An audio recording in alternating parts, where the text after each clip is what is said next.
সামনে বাঙালির শ্রেষ্ঠ উৎসব, অথচ দক্ষিণবঙ্গের বেশ কয়েকটি জেলা প্লাবিত।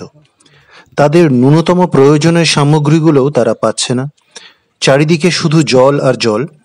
এরকম একটা পরিস্থিতিতে আজ হাওড়ার ঝিকিরা ও অমরাগড়িতে বন্যা দুর্গতদের পাশে গিয়ে দাঁড়ালেন rotary club of Calcutta Majestic এবং তাদের সঙ্গে সহযোগিতার হাত বাড়িয়ে দিলেন বিশিষ্ট সমাজসেবী সুবীর রঞ্জন দাস ও তার সহযোগীরা।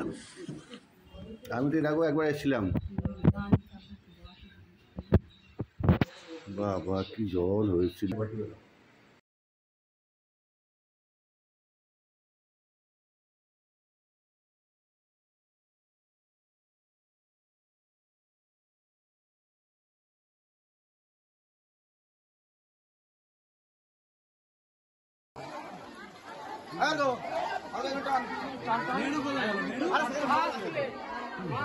না, এটা তো ঠিক নয়। একজন তো দুটো করে নেবে।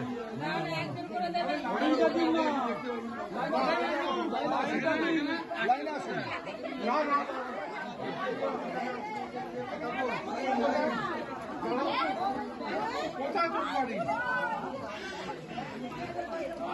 ছাড়ুন না। এগুলো বাজে কথা বলছেন। না না